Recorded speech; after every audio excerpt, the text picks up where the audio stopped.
Meghan Markle and Prince Harry, already under pressure from critics, suddenly found themselves facing a fresh threat from royal biographer Tom Bower.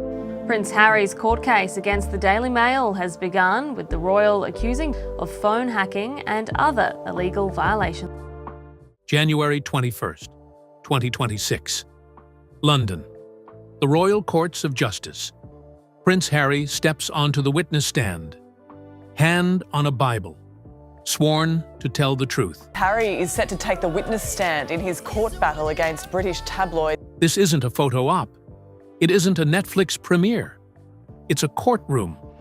And for the first time in over a century, a senior royal is testifying under oath, facing lawyers determined to dismantle him piece by piece.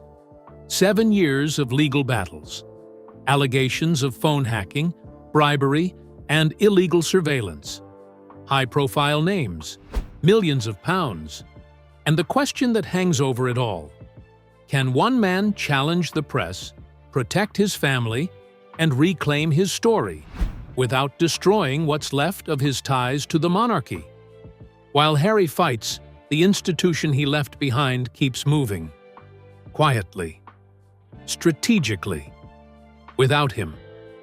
This is power. Privacy. And legacy. Colliding under the harshest spotlight imaginable royal legal battles. To understand what's happening in that London courtroom, you need to understand just how many legal battles Prince Harry has been fighting simultaneously, and what each one has cost him. The campaign began in 2019, when Harry filed suit against Mirror Group newspapers, alleging that journalists from the Daily Mirror and its sister publications had obtained personal information through illegal phone hacking. In June 2023, he became the first senior royal in over 130 years to take the witness stand, testifying about how private details of his life, his relationships, his conversations with his brother, repeatedly appeared in the press without explanation. The court ruled in his favor, and the judge condemned Mirror Group for widespread and habitual phone hacking, and Harry was awarded damages. It was a genuine, significant legal victory. Then came the case against News Group newspapers, publishers of The Sun. This one never reached trial. On the eve of proceedings in January 2025, Rupert Murdoch's publishing arm agreed to a settlement widely reported to exceed £10 million. Critically, the publisher issued what was described as a full and unequivocal apology for unlawful information-gathering activities connected to The Sun. Rupert Murdoch, who also owns Fox News and the newspapers in this country. His company has admitted that the way it pursued scoops about Harry... For Harry, the apology mattered more than the money. News Group had never before acknowledged that kind of conduct at The Sun. The settlement was seen as an inflection point in the broader phone hacking saga. But the Daily Mail case is different. Associated Newspapers is not settling. But they are not apologizing. They are fighting, and they are fighting hard. The publisher's defense lawyer, Anthony White, argued in his opening statement that the allegations amount to little more than guesswork, accusing the claimants of artificially selecting and presenting evidence to fit a preconceived agenda. He pointed out that many of the stories in question had legitimate sources, that friends and associates of the prince were often the ones talking to journalists, and that the claims, some dating back to the early 1990s, were brought far too late.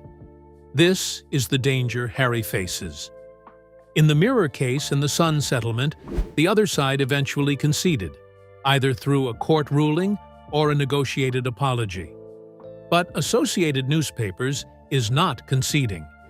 They have editors and reporters lining up to testify.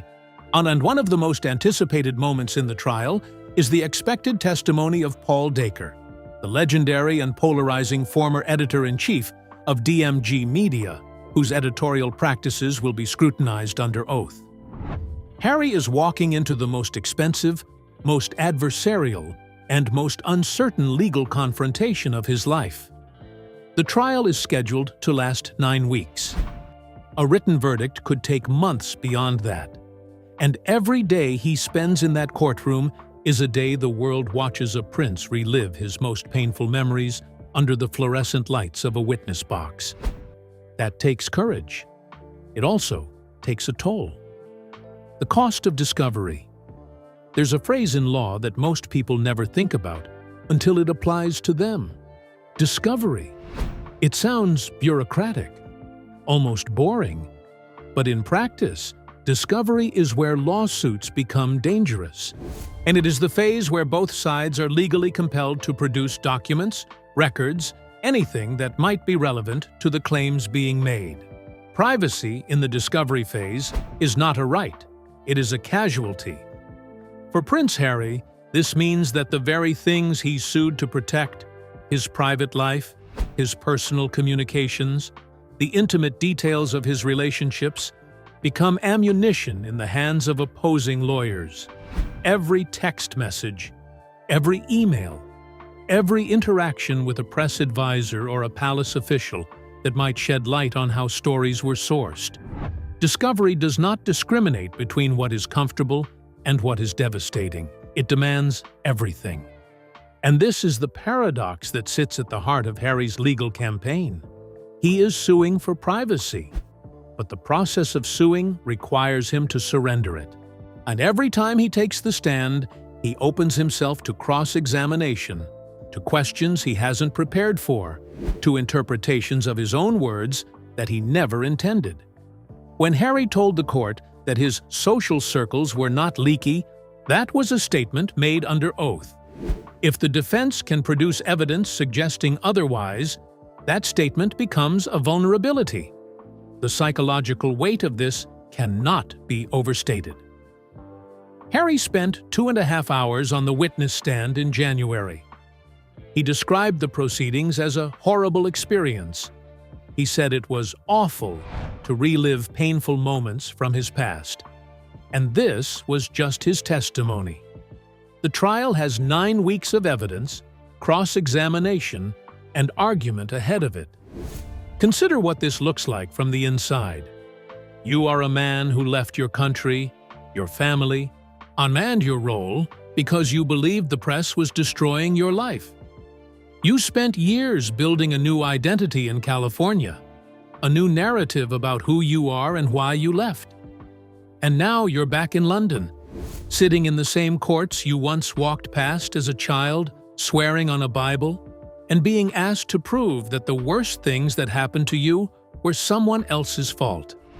Even if you're right, the process of proving it is its own kind of punishment.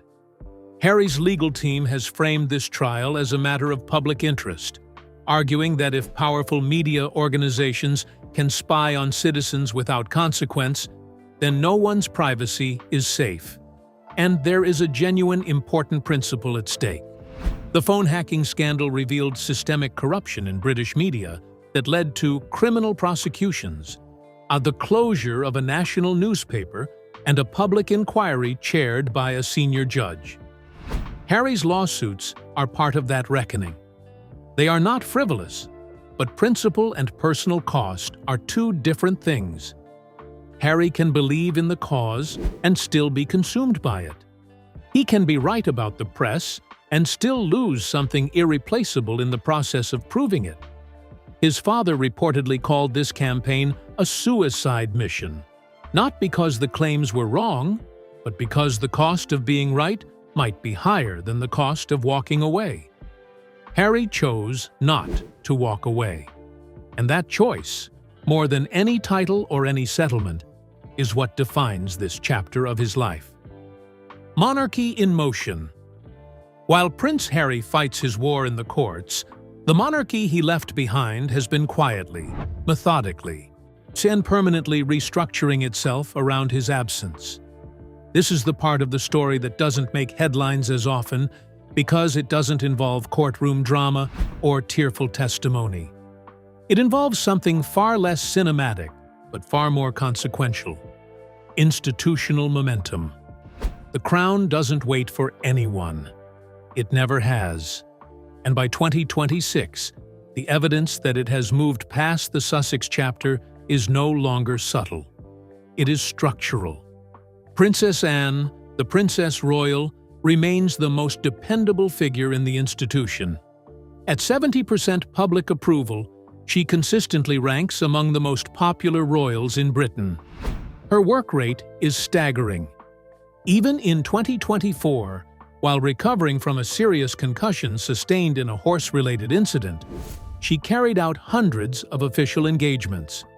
She is associated with more than 300 charities and organizations, and her approach to the Sussex situation has been, by all accounts, characteristically direct.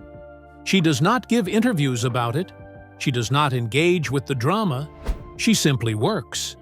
Every engagement she attends, every ribbon she cuts, every hospital she visits is a quiet statement. This is what duty looks like. Good morning. Let me introduce you to Ingrid Barker, the chair here of the hospitals. That's right, and this is Maria Kane, who's Chief Executive. King Charles, despite his own cancer diagnosis and treatment, has continued his official duties. His reign has been defined less by pageantry and more by crisis management, navigating the fallout from Harry and Meghan's departure, managing the Andrew scandal, and confronting his own mortality with a public that is watching every appearance for signs of frailty. And those close to the king describe a man who has accepted that his younger son's legal battles are Harry's to fight.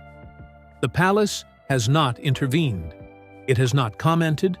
It has not offered to fund the litigation. The message, delivered through silence rather than statement, is that the institution cannot be drawn into a personal war with the press, that it must continue to work alongside. This silence is not indifference. It is strategy. The monarchy survives by outlasting its crises. Every generation produces a member who challenges the institution from within, who demands that it change or account for its failures. Sometimes those challenges are justified. Sometimes they lead to reform. But the institution's first instinct is always the same: absorb the blow, continue the work, and let time do what argument cannot. And time, in 2026, is doing exactly that. The conversation in Britain is shifting. The polls are shifting. The public's attention is shifting. Not because Harry's claims are wrong, but because the institution has offered something he cannot: stability, consistency, the reassurance that, whatever storms are raging offshore, the ship is still moving forward. William rising fast. It's difficult to overstate how much the landscape has changed for Prince William in the last 2 years. The man who once seemed defined by what he wasn't, not as outgoing as Harry, not as rebellious, not as publicly emotional, has become the most popular and most trusted member of the royal family precisely because of those qualities. His approval rating sits at 74%. Catherine's is nearly identical. Together, they are the most positively viewed royals in Britain by a significant margin. And their popularity isn't built on charisma or media savvy. It's built on presence, on showing up, on doing the work without turning it into a narrative about themselves. In the spring of 2026, William and Catherine will become grantors of royal warrants, a significant institutional responsibility historically reserved for the reigning monarch. William has been described by insiders as being eased into his future role, taking on diplomatic responsibilities, overseeing family estates, and building a global profile through his Earthshot Prize that positions him as a leader on environmental issues. I sat under this oak tree 5 years ago, soon after we launched the Earthshot Prize. The planet, the only home we have, needed our help. He told the world on camera that change is on my agenda, and that he doesn't fear it. Palace sources describe a man preparing not just for a title, but for a transformation of the institution itself. The family relocated to Forest Lodge in Windsor in late 2025, a move widely interpreted as signaling a monarchy that wants to feel less like a government building and more like a family with purpose. Catherine's return to public life following her cancer treatment has been handled with extraordinary grace, emphasizing health and authenticity over spectacle. Together, they are modeling a version of royal life that values substance over performance. The contrast with Harry's situation is not something William has created deliberately. He hasn't given interviews criticizing his brother. He hasn't responded to the legal drama publicly. He has simply continued doing what the institution asks of him and let the comparison build on its own. Bob, when William finishes a meeting on housing reform or attends a Commonwealth briefing on the cost of living crisis, and the next headline is about his brother fighting back tears in a courtroom, the juxtaposition is inescapable. But here's what makes this more complicated than a simple tale of two brothers. William's stability exists in part because of Harry's chaos. The public's appetite for a steady, reliable monarchy has been sharpened by years of Sussex drama. William's approval ratings have benefited from the contrast, and the institution's willingness to let Harry fight his battles alone has reinforced the perception that the monarchy is calm, while its critics are turbulent. Whether that's fair depends on how you view the story. If you believe Harry is fighting a genuine crusade against a corrupt press, then the institution's silence looks like abandonment. If you believe the institution is simply protecting its future, then William's rise looks like the natural consequence of good judgment. The truth, as always, is messier than either narrative allows. What's not debatable is the direction of travel. The monarchy is moving toward William. The public is moving toward William. The institutional authority, the warrants, the diplomatic roles, the strategic decisions about what the crown looks like in the future, all of it is converging on the man who never asked for the spotlight, but is learning, day by day, to stand in it. Harry took the stand. He swore on a Bible, under the gaze of the court and the world, to tell the truth. Every memory laid bare, every injustice, every slight, every moment of fear and frustration he carried for years. Oh, and yet, even now, the question lingers. Does the truth set him free? Or does it merely illuminate the distance that has grown between him and the life he left behind? Victory in court can be measured in judgments and settlements. But the cost of this decade-long battle, emotional, personal, familial, cannot be undone.